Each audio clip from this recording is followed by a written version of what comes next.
2020 meeting of the Buncombe County Commission. And I believe we do have the introductory video back operational.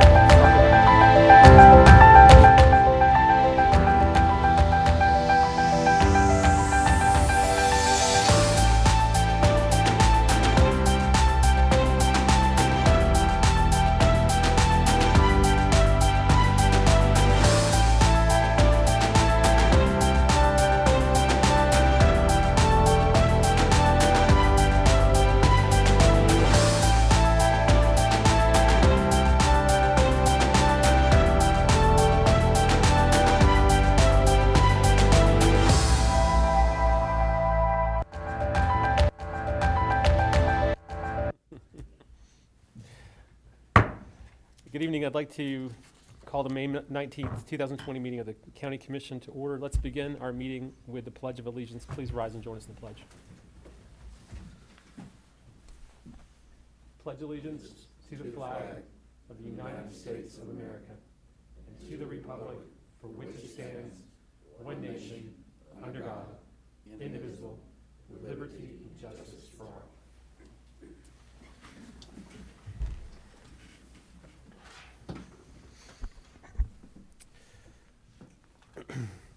As our county commission meets this evening, our nation, state of North Carolina, and Buncombe County continue to be in the midst of an unprecedented public health crisis.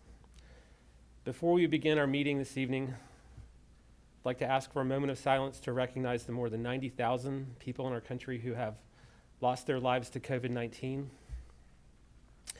People may offer a silent prayer for the victims of this illness and their families, for those who are sick now and for whom we hope for recovery, as well as for the doctors, nurses, health officials, and first responders who are working so hard to care for the sick and save lives. As more parts of our economy restore operations, let us also use this moment to reflect on what we can all do to keep our friends, family, neighbors, and the people who work in our community as safe as possible. Please join us in a moment of silence.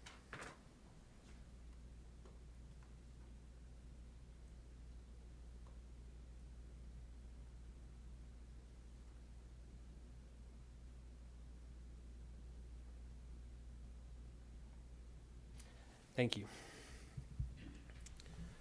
All right, I'd like to read the ethics reminder to the board.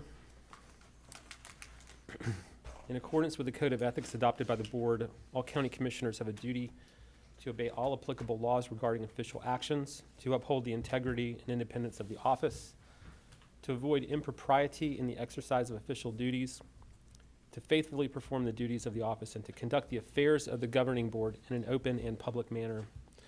Is there any item on the agenda, the outcome of which would have a direct, substantial, and readily identifiable financial impact for any board member?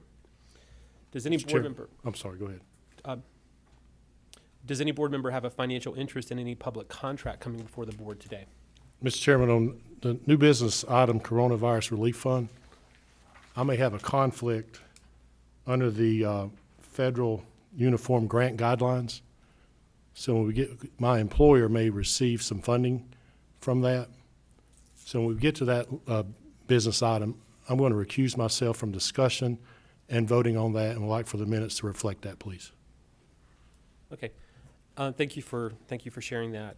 Just as a matter of procedure, does the board need to vote to recuse Commissioner Penland, or can the individuals make that decision? I honestly can't remember what the protocol is. It's a vote of the board. Okay. So when we get to that, we'll make a motion to recuse you from that vote. Thank you. Are there any items on the consent agenda that any commissioners have any questions about? Yes, I've got one. I'd like to talk to Mike Frew about the Bent Creek Duke Power. Is that a county owned? I thought the county had give that or sold it to the Bent Creek, or how does that work? There's a use agreement, at least a license agreement for Bent Creek Park area community to use it. So it's county-owned property.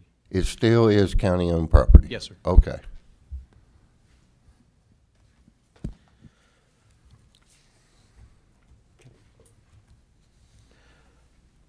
Is there a motion to approve the consent agenda and to follow the remainder of the agenda as published? So moved. All in favor, please say aye. Aye. Any opposed? All right.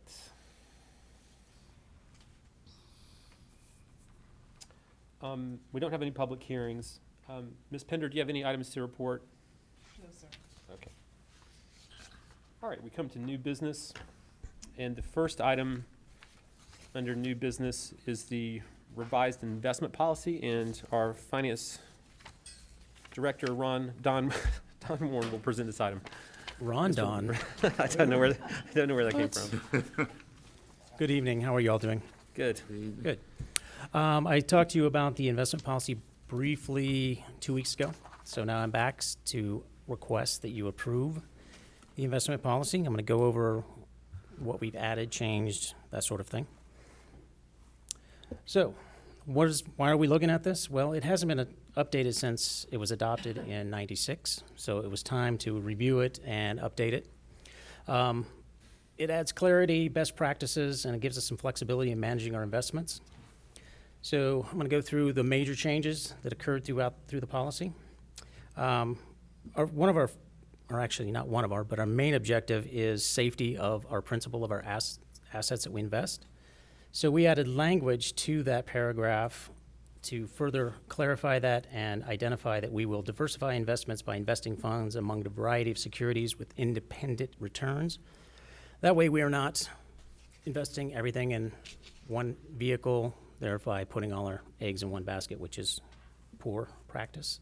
We also added language that the county may engage support services, advisors, consultants with regard to the investment program, so long as it's adding value and it's not costing us additional resources.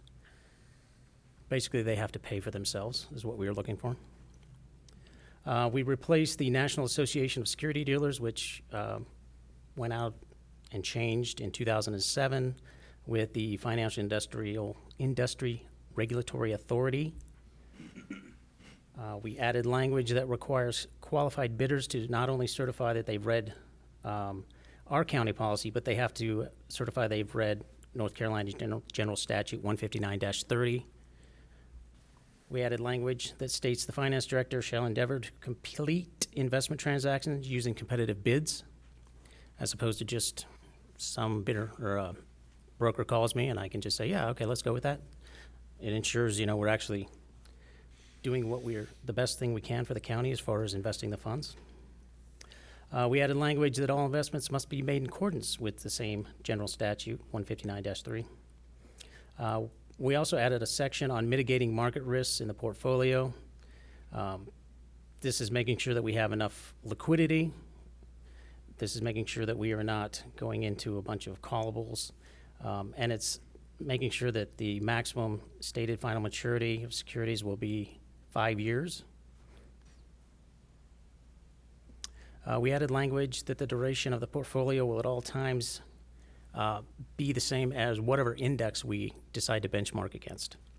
The reason we need the benchmark is so that if we are engaging investment advisors, as we are, that we can actually tell if they're doing a good job. If they're giving advice, we're making the investments, and we're at least meeting what the benchmark is, then they're doing what they're supposed to be doing.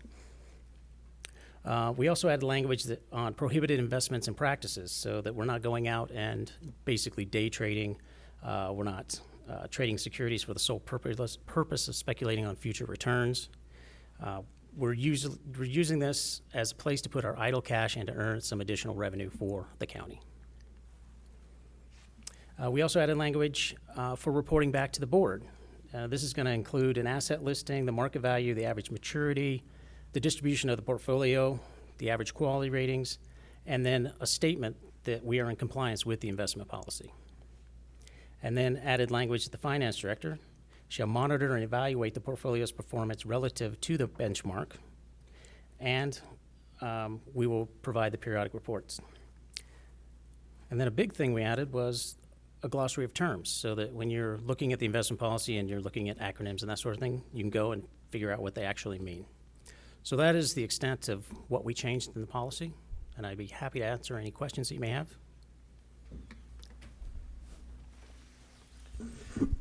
Questions, or is there a motion?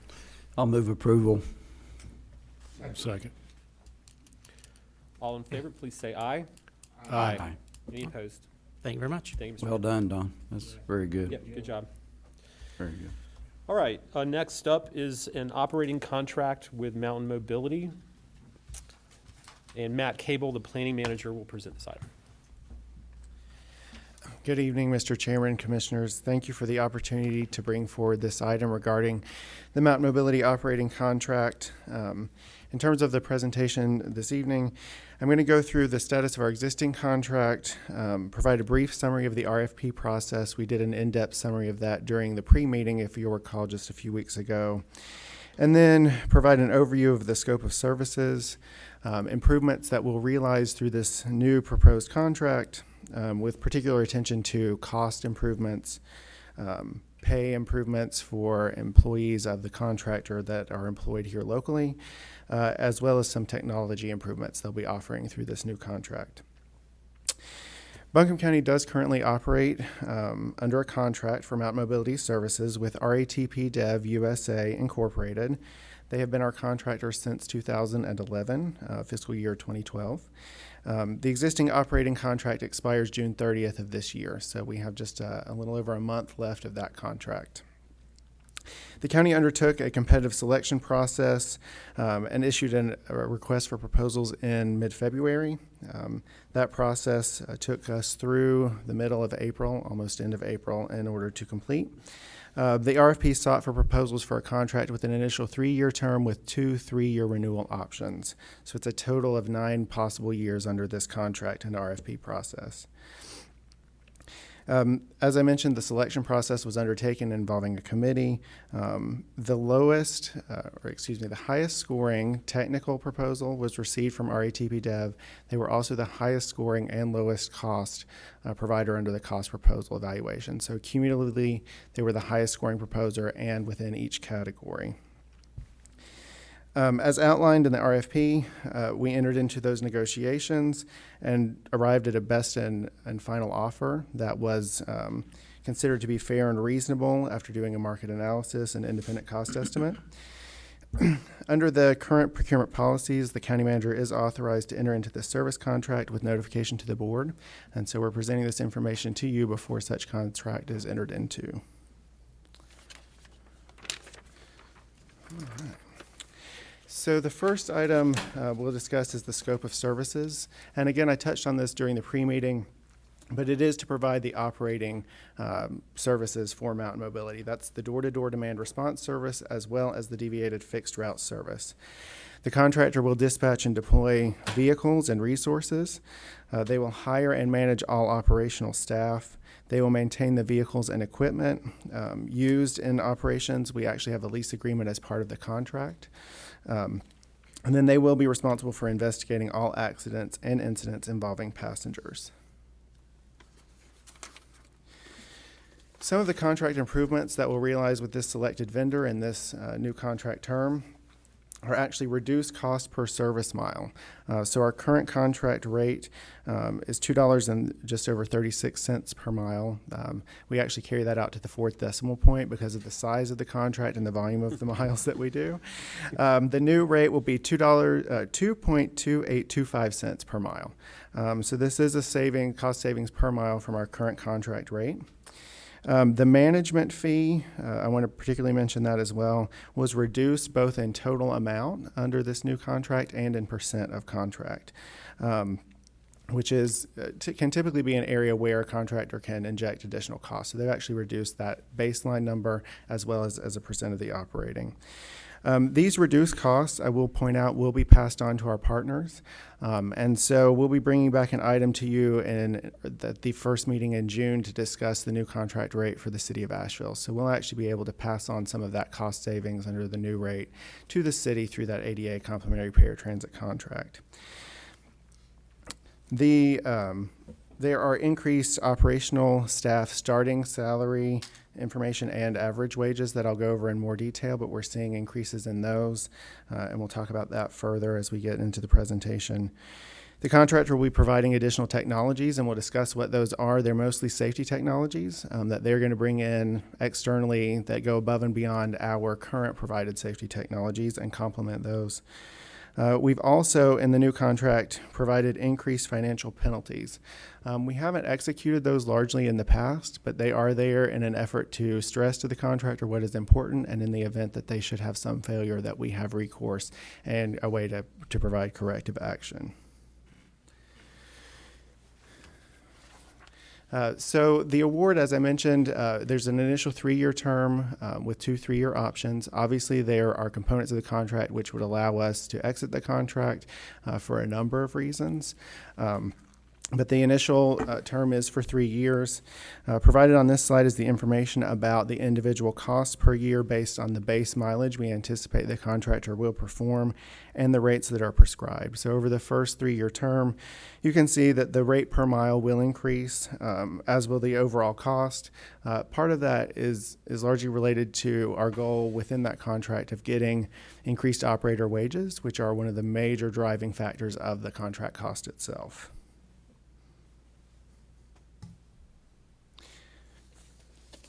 And then just to give you a little bit more detail on the breakdown of costs, and this is looking at year 1, but these percentages are fairly similar as you move through the next years, because contract costs generally kind of increase regularly across the various categories when they're doing these projections and proposing their internal cost strategy. So we have a lot of detail in the budget that they are required to submit about their actual costs that go into the total cost they provide us and the rate that we arrive at. The big driver, as I mentioned, are salaries and wages. That's about 53% of the cost that they're reporting out to us.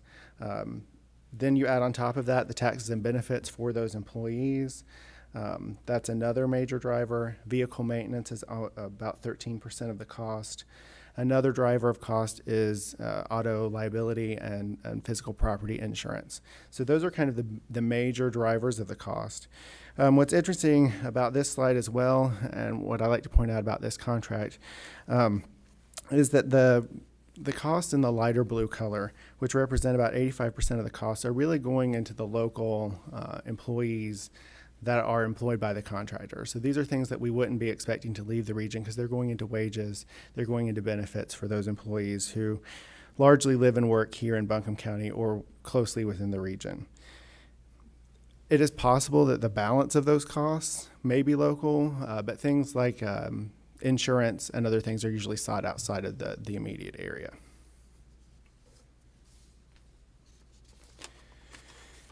This information, so part of our proposal, we require the contractor to provide us with pay rates, including the starting pay rate and average pay rate by year, by position. Those are categories of positions. Some of those positions include up to 35 or 36 different employees dependent upon it. But through the negotiation process, that team worked with the contractor to reallocate some of those costs, including some management fees, to arrive. The desired end goal would be that we could get all positions to have an average wage of $15 or more within that first 3-year period. So you can see how those steps are achieved over the first term of the contract, that all positions arrive there, and kind of at what point that those salaries and wages hit that benchmark. So those are in bold for you there. And then, as I mentioned, part of the offering that the contractor is bringing in this particular round are additional technologies that they actually have as their safety solution. So it's their own trademarked brand of safety solution. It includes 2 different kinds of software. One is a tracking mechanism for accidents and incidents. So we require they report all accidents and incidents to us, and this is an internal methodology that they track, monitor, and try to create correction on their side. They also can provide us access to that. So at different levels of accident or incident, we can request notification immediately through this system. So that is an advantage that we'll have under the ongoing contract. And then Smart Drive, which identifies, logs, and corrects driving anomalies. So as the board is aware, and we've talked about this before, Mountain Mobility is equipped with camera systems, and those are for safety monitoring for our part. They're required by the NCDOT. But this is another level of video technology. So they're actually installing this equipment on our vehicles, and it's monitoring the driver. It's looking for the driver alertness, that their eyes are on the road, and it's actually corrective action specifically for the driver. So it's an integrated piece of video technology that they're adding to our system. And then just to touch on the financial penalties as the other piece. So all of the items in the brighter blue here are an area where from the current contract to the new contract, we're proposing an increase in penalty. In only one case do we propose a decrease in penalty, and it's because two components used to be together. And so previously, unauthorized use of county fuel cards and county vehicles were together as one penalty, and that was a $200 per incident or transaction penalty. And here, we've adjusted that to actually increase the incidents if a vehicle was misused. That's a larger offense in our perspective, to $500 per incident. Unauthorized use of a fuel card goes to $100 per incident, and that more than covers the cost of what they would likely be able to misappropriate with the fuel charge. So that was the reasoning for that adjustment downward. All other penalties, again, are just to emphasize to the contractor the importance of these metrics and measures of performance under the contract. So the contract itself, it is a standalone document. It includes that, as I mentioned, a lease agreement, but it does incorporate either directly certain sections and or by reference all aspects of the RFP that was issued, all addenda that were issued in association with that, and the original proposal of the contractor. So the contractor is bound to all components and aspects of those. We outline the hierarchy, being the contract is first, and then any other components of the successive documents that are exhibits to it are second to that. So that's kind of the rule by which we follow. And we do bring out, as I mentioned, certain aspects. Vehicle insurance is a critical component of the contract. We draw that directly into the contract document itself, and then it's included in the RFP and the proposal information from the contractor. So altogether, from a contract administration perspective, it's really about a 1,000-page document, which is why you're not seeing that in front of you. But the contract itself is around 100 pages, and then, as I mentioned, we incorporate other items by reference into the contract. The recommendation specifically is, as you'll see, that the county manager would enter into the service contract with RATP Dev for Mountain Mobility operations. And I'm happy to answer any questions that you may have about the contract or the process or the specifics that we discussed already this evening. I just have one. I actually stopped at the gas station, and Mountain Mobility was filling up beside of me. There's a gentleman running it, been with the county for 20 years, and I know we're contracting. I just want to make sure they have the, commitment to the employees that we have, currently have, and he was just so proud of what he did, and I was proud of what he did too. But So in this particular case, the incumbent contractor is the vendor that will be being the next contractor, so it will be fairly seamless for them. If we were switching contractors, they usually do defer to the prior contractor's employees first, because that's a lot of lifting to get that many employees off the ground. But here, we anticipate seamless transition with those employees being retained that are currently employed. Of course, all of that's up to the contractor in terms of who they employ, but we don't anticipate any major changes in their current staffing. thanks. Commissioners, any questions? Is there a motion? So move. All right. Thank you. Thank you, Matt. Just a quick comment before we vote. Sounds like y'all did a great job negotiating this contract. There's just so many positive things to it, especially the cost, which a lot of people were really concerned it was going to go up. So that's great news for everyone who cares about transit services, because if the costs have gone up, it would mean we're just spending more to do the same thing, and instead of looking for chances to do some improvements. So that's just great news. And on the pay for our great workforce, that's great news too, and all these other positive feature. So thank you so much for great work on this. All in favor, please say aye. Aye. Any opposed? All right. Next up is the Justice Services request for proposals, and Rachel Nygaard, our Strategic Partnerships Director, is going to present this item. Good evening, Commissioners. Rachel Nygaard here, and I'm joined this evening by Tiffany Ihanacho, Justice Resource Coordinator for Buncombe County, as well as Diana Sierra, Family Justice Coordinator for Buncombe County.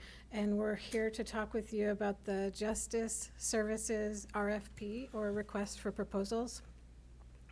I'll wait for the slides to come up. We issued a competitive solicitation request for proposals in February of this year for an array of justice services, and those are within the categories of Justice Resource Center, jail reentry services, treatment courts, and intimate partner violence services. So a pretty complex solicitation with many different parts.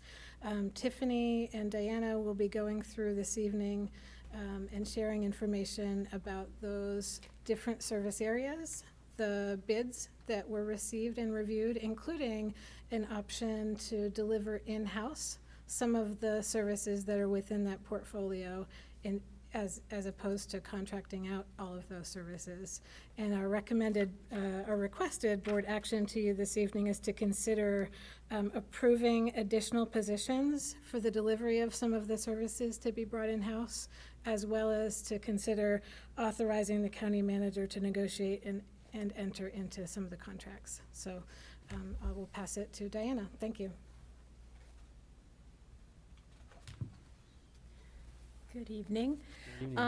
As Rachel articulated just a minute ago, we did enter into a competitive bid process. One has not taken place for several years for many of the contracts. That was one of the things that we wanted to highlight for you all, and we wanted to ensure that we were in compliance with county policy around any contracts that are over $90,000. So this competitive bid process gives us that opportunity to evaluate both the in-house option for cost savings and effective efficiencies, improved efficiencies, and also looking at the contracts that we currently have.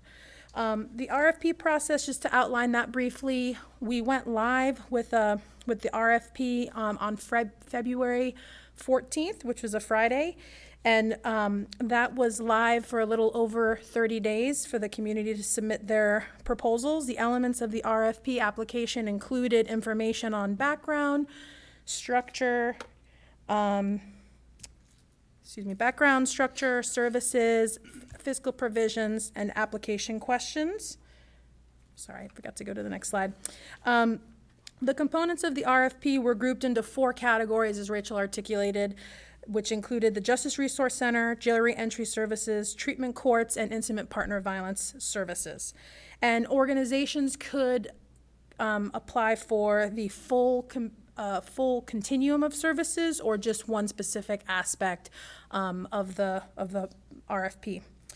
Considerations that we were factoring into this process were looking at industry standards, so looking at several different North Carolina counties and the Administrative Office of the Courts to see what other counties are doing and how they're operating, and then looking at what's happening across the nation, specifically with Stepping Up Initiative, Safety and Justice Challenge, and the Department of Justice. The expected outcomes are cost savings with increased efficiencies and allocation of funds, comprehensive and streamlined approach to processes, oversight, and program accountability, eliminating duplication and inconsistency across services by streamlining the process and services provided, increasing program efficiencies and effectiveness with service provisions, specifically around staffing, program data, outcomes, and program design, reducing the reliance on county staff by providing in-kind support, specifically administrative and programmatic, contract agencies to include data management, community outreach, stakeholder engagement, fiscal management of grants, and bringing some of those pieces in-house as opposed to providing that in kind. And then lastly, minimizing risk with the Code of Federal Regulations. In terms of the submissions, for the RFP, we had 9 total, including the in-house option. 5 were proposals for the Justice Resource Center. 3 were for jail reentry services, 4 proposals for treatment courts, and then 2 different proposals for trauma-informed IPV-related services. So looking at our recommendations, in terms of Service Area 1, which is the Justice Resource Center, we are recommending that the county provide all services within the Justice Resource Center, which include case management, front desk coverage, juvenile misdemeanor diversion program, adult misdemeanor diversion program, adult felony drug diversion, and career navigation. This would include staffing for 6 individuals, providing those services that I just articulated. Looking at Service Area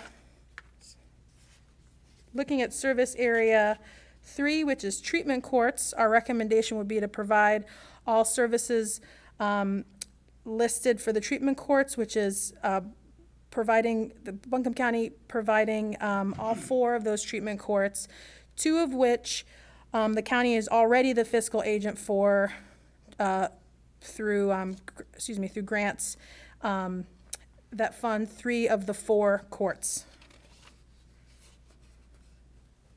Okay, and then moving to Service Area 2, our recommendation is that RHA Health Services continue providing jail reentry services. We believe that their partnership with the Buncombe County Sheriff's Office will yield better outcomes with jail reentry services and minimize impact to the county count on positions, the requested positions that we're looking for. In terms of the IPV services, our recommendation is that we move forward with the Spark Foundation's proposal to continue providing the Batterers Intervention Program, which they've been providing since 2015. And they are already the holder of the necessary certification to continue to provide that. And they've already recently implemented the domestic violence risk and needs assessment for batterers. So our recommendation is to move forward with renewing that contract. And then our recommendation for the trauma-informed IPV services is to proceed with Helpmate's proposal for a lab coordinator, which would be a full-time position working in coordination with Buncombe County Sheriff's Office, Asheville Police Department, and all the smaller law enforcement agencies in our county to have more streamlined lab coordination, the lethality assessment protocol program. So I'm going to hand the floor to Tiffany.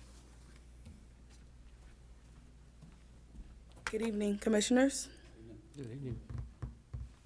So when we speak about the in-house services, we're looking at the Justice Resource Center and treatment courts. I would add that Buncombe County, we didn't necessarily submit a proposal for our own RFP, but we just evaluated next to and compared it to the RFPs that came in from the community. And with the structure that we've seen be most effective, it would be have 1 supervisor managing the staff at the Justice Resource Center that were included in this proposal, and then having a coordinator for each diversion program. Currently, we have 3 diversion programs: adult misdemeanor diversion, felony drug, and juvenile misdemeanor. So each program will have a specific coordinator, and then there will be 1 case manager assigned to the center to work with those that are in the diversion program or those that are just as involved that still need access to services, including career navigation and connections with AB Tech or any other vocational program in the area. We will also have 1 administrative specialist who's outposted at the front desk to meet and greet clients. Then our treatment courts would have 1 supervisor to help structure and create consistencies throughout all of our treatment courts that we're currently supporting, including adult drug treatment court, where our presiding judge is our senior resident judge, Thornburg, having a coordinator over family drug treatment court, also known as SOAR Court, and that presiding judge is the Honorable Judge Young. Sobriety court, have a coordinator for that. It's DWI Sobriety Court. So for those who have been convicted of a DWI, providing that service through the county staff, and that is led by the Honorable Judge Keppel. And then the last treatment court that we support and provide funds or be the fiscal agent for our grant would be Veterans Treatment Court, and that is the Honorable Judge Pope. And so the request would be to add 11 positions. 9 would be regular, permanent, full-time positions, and then 2 grant-funded positions. And those grant funds will come through the current grants that we have that fund our treatment courts, which would be for Veterans Treatment Court and Sobriety DWI Court. We are asking for those positions. There will be no impact to the budget. One of those grants, however, we would anticipate receiving in August, so that budget amendment will come before you in August for the DWI Sobriety Court. As we look at our year 1 transition, we would recommend doing bridge contracts for the existing providers for 6 months. And then as we have a transition plan in place, begin recruitment and hiring in September to have county staff on board January 1st. And that would be the additional 11 positions. We have spoken to our stakeholders, our court officials, the presiding judges, and our other judicial stakeholders. They are very much supportive of our plan and have also echoed the value that they have with current staff and current partners. And so we would invite those contracted staff to apply and be a part of the competitive process for hiring into the Buncombe County positions. We're requesting the following contract awards for the RFP process, which includes RHA Health Services for an amount of $213,331. Some of that funding coming through outside funds or third-party revenue sources such as VIA and state and federal grant, and would spend about $74,446 with general funds. I'm contracting with Spark for batteries intervention at $107,625. Contracting with HelpMate at $79,000 for a total in contracts of $399 and $399. I don't know why I can't say it right now, but y'all know what I mean. And so what that looks like with the budgetary recommendations, we removed or backed out all of the third-party grants and solely looking at the county funds that would be used to support these services. And so in terms of county funds that are already available, again, no impact to the budget, $942,000. And then we would break that out for each service area. And so that totals $886,000, and we would have a balance of roughly $56,000. When it comes to the service area 4, and we broke this out because they're currently in 2 different cost centers. And so there's about $188,000 available. And once we enter in contracts, we would have about $1,300 left over in savings. And so I will pass to Rachel, who will make the official recommendation before you all this evening. All right, thank you so much.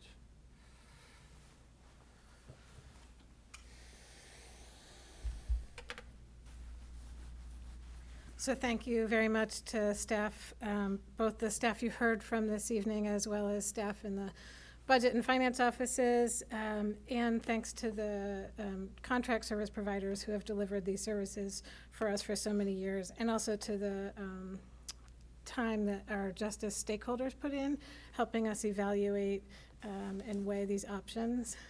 We would entertain any questions that you have, and then to repeat to you the motion, the request for board action that we're coming to you with this evening is 2 parts. The first is to create the positions, 2 positions which are temporary grant-funded positions, 9 regular positions. And then the second part is to authorize the county manager to negotiate and enter into these contracts. As a reminder, both of those actions together are neutral on the budget. You saw at the end of the presentation from Tiffany, it actually yields a little bit of savings based on how we've reconfigured the services. Thank you. All right, thank you, Rachel. And thanks to everyone on the team for the great presentation tonight. Commissioners, any questions? So it's a total, question. Is the total cost the 886 or 886 plus 186? Can we see the slide with the figures. Two different slides. So the reason that you're seeing two costs, one is what's coming out of general funds, the county investment, and then we also wanted to reflect, let me back this up, so the total county funds into the program is the 942,000. You saw earlier in the presentation, we also have this leverage of some Bureau of Justice assistance grants and Governor's Highway Safety Program Yeah, grants. I understand that. I might be able to save you some words. Okay. On the total that says, below that says 886, that's our cost, right?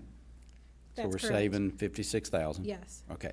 And then on the next slide, we also have a cost of 186, which is a saving of 1,300. Is that That's correct? right. Okay, Yep. thanks. The top line was what we entered with for the services now. Sorry, it. I misunderstood your question. Jasmine? Do you have a question? Okay. Is there a motion? So moved. All right, there's a motion and second to approve, as outlined in the staff report, 11 additional positions, no budget action needed, 9 regular, 2 grant funded, and to authorize the county manager to negotiate and enter into contracts for jail reentry services, batterer intervention program, and lethality assessment protocol coordination. Further discussion? All in favor? You're fine. Okay. Well, no, I want to say it. I would like to, at some point in time, to hear, I mean, I know, but for the public to hear, you know, what a service this does within the county, the amount of money that's invested in this, and, you know, what a difference it makes in people's lives, and actually, you know, it actually gives a return to the county.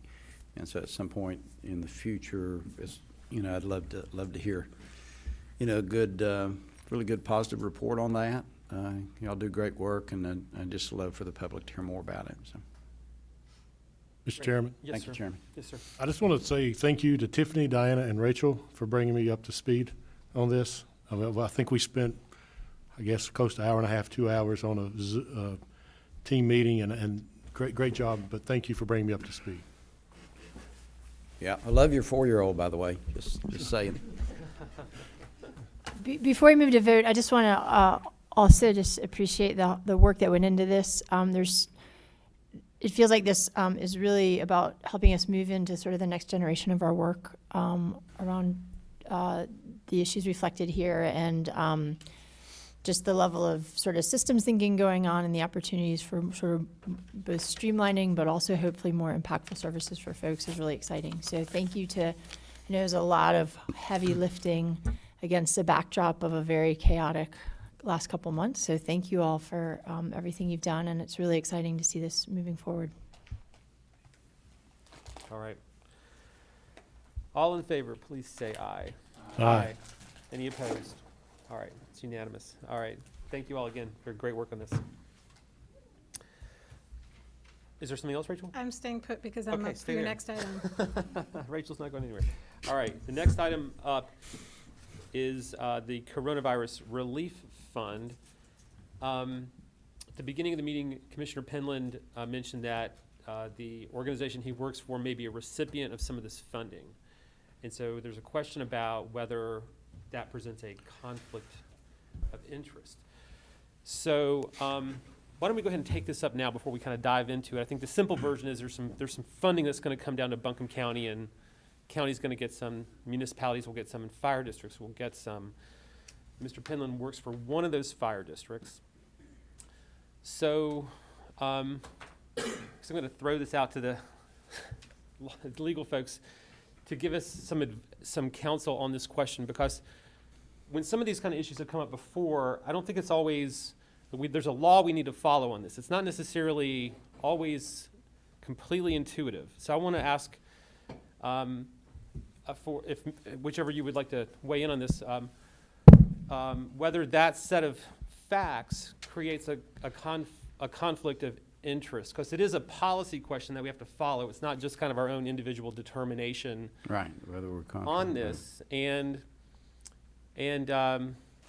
So I have some thoughts on it, but let's just hear from y'all first. Okay, so in terms of the conflict of interest statement that you generally read at the beginning of every meeting, that refers to the state conflict of interest requirements, the law, North Carolina 14-234.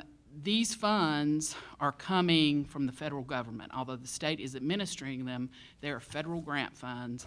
And so you have to additionally look to the uniform guidelines for handling federal grant funds.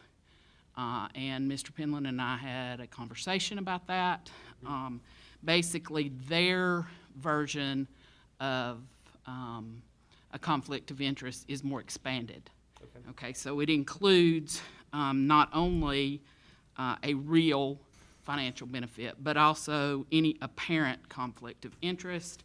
Such conflict of interest would arise when the employee, officer, or agent, any member of his or her immediate family, his or her partner, or an organization which employs or is about to employ any of the parties indicated above, has a financial or other interest or a tangible, I'm struggling with the word now, tangible personal benefit from the firm that would be considered for the contract.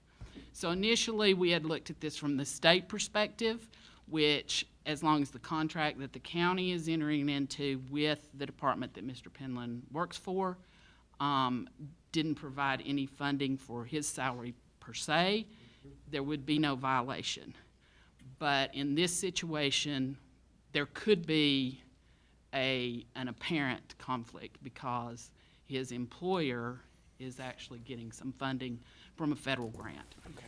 And we reached out to the school government, talked with experts down there, and this was their advice, that he recuse himself from participating in the conversation surrounding this funding and also from voting. Okay. And it's because of this federal funding component. It is That if this was because just it is simply, federal funds. If this was coming from the state of county North funding Carolina or some county other source, it funding, wouldn't necessarily it trigger wouldn't that. necessarily apply because he would not be receiving a direct financial benefit. Right, with the analogy being like, for example, if someone on our board was, worked for county schools and we fund the county schools, they would still be expected to be able to vote and would actually be required to vote because we're not funding their position. We're funding schools and that's just sort of part of that Right. apparatus. But that's the you're saying state the set of facts here are a little different, the funding's different, and there's some different standards that we have to look to in Right. this case. And the penalty for making a mistake on this is that you lose the federal funding. Okay. So obviously, nobody wanted to take that chance. Okay. And All so right. that was the guidance from the school government. Yeah. All right. Well, I appreciate y'all looking at that carefully because it's not just our opinion about it. There's actual state and federal laws that define the decision-making protocol, and so anyway, that sounds like y'all done your homework on it. I'll make a motion to recuse Commissioner Penland from deliberations and voting on this matter. Second. And Mr. Penland should recuse himself from voting on this motion as well. Is that correct? Or should he vote on the motion to recuse? I think that's okay. Yes. Okay, he all can right. vote- He can You're- vote on that. okay, And all we right. would just like the minutes to reflect that he's not been a part of any of the discussions that you're getting ready to have Right. or Okay. voting. All right, any questions or comments? All right, all in favor of the motion, please say aye. Aye. Any opposed? All right, and these issues don't come up a lot. It's okay, is it okay for Commissioner Penland to just remain here and just kind of, or he doesn't need to leave, or he can just, he's just not going to verbally participate? Okay, that sounds fine. These things don't come up that often, so I don't think we have a policy on this. So, all right, now we're back to the issue. Rachel. Okay, so we're here this evening to discuss the Coronavirus Relief Fund, or CRF, which is part of the Federal CARES Act.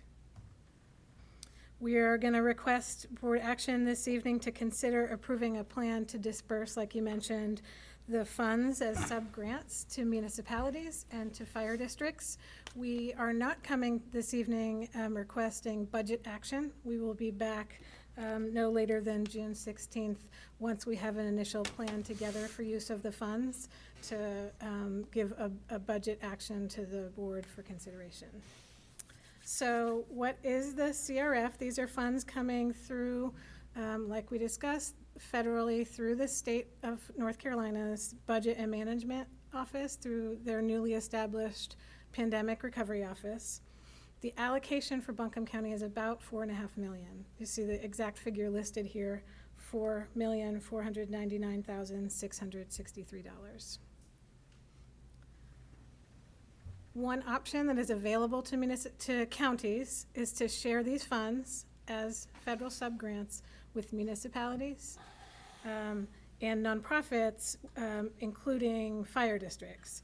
And what we propose to do, because these partners have been so critical in Buncombe County's Emergency Operations Center and overall COVID response, is to allow those entities also to access this reimbursement.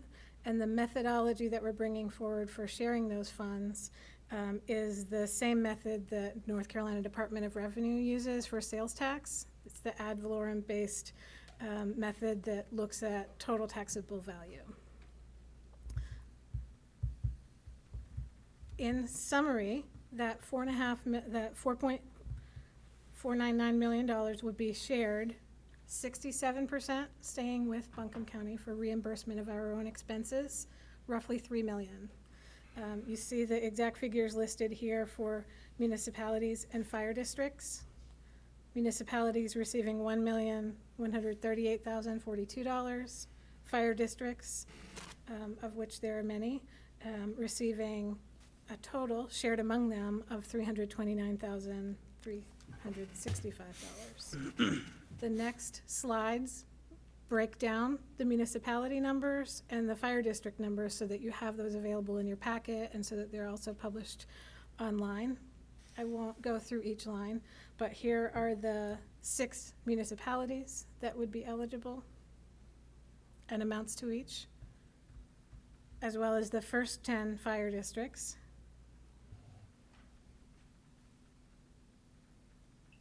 And the next 10 fire districts.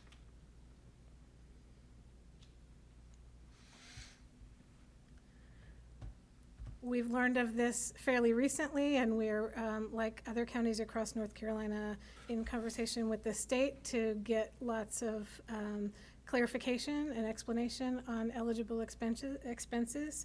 But we know what those broad categories are for what can be covered, which includes medical expenses, public health expenses, payroll, costs related to coming into compliance with public health measures, expenses related to economic support, and then other reasonably necessary expenses.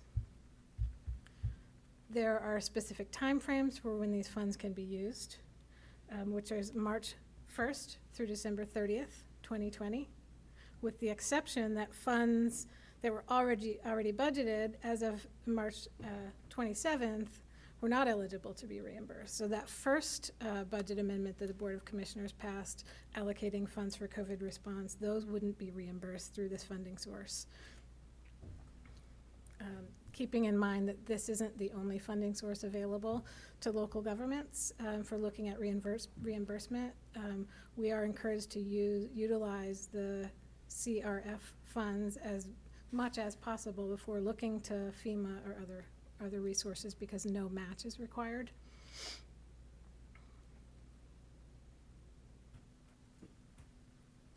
You're seeing the language about uniform guidance continue to pop up in here, and when we implement these funds, we will have strict criteria around subgrantee monitoring and ensuring that all funds are used in accordance with eligibility.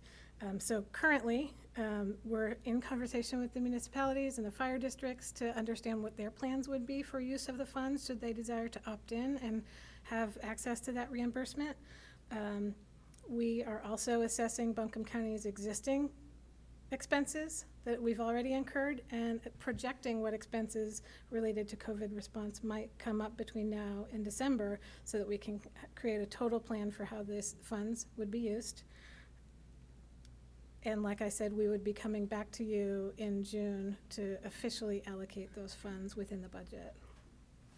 So this evening is to, So Rachel, before you leave that slide, I do want to talk to the commissioners on your third bullet point, so if you'll go back. yes, And commissioners, as we mentioned with the subgrantee with 20 different fire districts and 6 municipalities, we are asking on bullet point to use some of these funds to have a temporary grant coordinator that can help with that subgrantee monitoring as we go forward, especially looking at federal guidelines and making sure we are strict and on point. I want to task someone specifically to make sure that we follow the rules. So that third bullet point, using these funds to look for a temporary grant coordinator as well. that's right. We've got a lot of different folks across the county who are involved in this initiative, from the service delivery departments like Health and Human Services and Emergency Services, support departments like IT and General Services, Budget, Finance, Performance Management, et cetera. Having a dedicated person to monitor the use, administer the contracts, and keep an eye on the overall project will help us stay in compliance. So we're not requesting the creation of that position today. That would happen when the budget action is brought forward. Today is to approve the methodology so that when we submit our plan to the state's Pandemic Recovery Office, which is due June 1st, that it's consistent with the direction from the Board of Commissioners. Great. Any questions, commissioners? I'll move approval. All in favor, please say aye. Aye. Any opposed? All right, passes 6-0. Thank you, Rachel. Thank you. All right, next up, budget amendment for FY 2020 LOBs and refunding payments to escrow agents. Jennifer Barnett will present this item. And the next. Good evening. So you have heard from Finance Director Don Warren on a couple of occasions related to a recent request and approval to issue debt. Some of that issuance was related to more recent projects, so not ever been financed, in addition to some previous projects where we were requesting basically refinancing or refunding. As part of that process, the county receives proceeds from the refunding that we then need to turn around and send to be managed by an escrow agent. So we have two different funds that are impacted by the receipt of those dollars and then the payment back out to the escrow agent. The general fund is one of those. So for an amount of $757,926, we received as debt proceeds related to advanced refunding that we then turn around and pay back out to the escrow agent. So we need to budget both the revenue and expenditure for that. In addition to the general fund, we also have there's an impact to the Article 46, so the AB Tech Fund. So there were some refundings for previous issuances of the LOBs 2010A, 2010B, and 2012A. And those dollars total $8,586,619. A small portion of that budget is to cover debt issuance costs. So that one was a little different because part of the money is for the escrow agent and then a small portion of the difference. So it was close to $66,000 was to cover debt issuance costs in that fund. And if you have really specific questions about that, I'm going to ask Dawn to answer them, but that definitely is the nature of our request. All right. Thank you, Jennifer. Are there any questions, or is there a motion to approve the budget amendment? I move to approve. Second. All in favor, please say aye. Aye. Any opposed? All right, and then we have one more budget amendment for Capital Projects Fund. Yes. So the additional budget amendment this evening, you've heard us bring forward in recent past closures for like school capital projects. So they've already completed. So this is specific to our Buncombe County's Capital Projects Fund. So Buncombe County projects, we are bringing forward projects totaling $1,753,254 that are completed. So with the exception of the general government vehicles, sheriff vehicles, and county buildings major maintenance, the other projects are to be fully closed because they are fully expended. However, there are some remaining dollars available for general government, sheriff, and county buildings major maintenance. So these are partial closures for those particular projects. We're working with finance as we move towards the end of the fiscal year. It is helpful to not have this numerous list of projects kind of out there on the ledger. Any questions? Is there a motion to approve? So move. All in favor, please say aye. Aye. Any opposed? All right, thank you, Jennifer. Thank you. Appreciate you. All right, board appointments. We have one, I believe. On the Agricultural Advisory Board for Farmland Preservation. Move appointment of Brandon Hensley. All in favor, please say aye. Aye. Any opposed? We do not have any public comments that were submitted for this meeting. So, got just a couple of announcements. First, on May 21st at 1 p.m., the Buncombe County Commission will hold a budget work session at 200 College Street, room 326. That's this Thursday. On June 2nd at 3 p.m., the County Commissioners will hold their next pre-meeting at 200 College Street, room 326. And on June 2nd at 5 p.m., the County Commissioners will hold their next regularly scheduled meeting at 200 College Street, room 326. Is there a need for a closed session this evening? Is there a motion to adjourn? All in favor, please say aye. Aye. We're adjourned.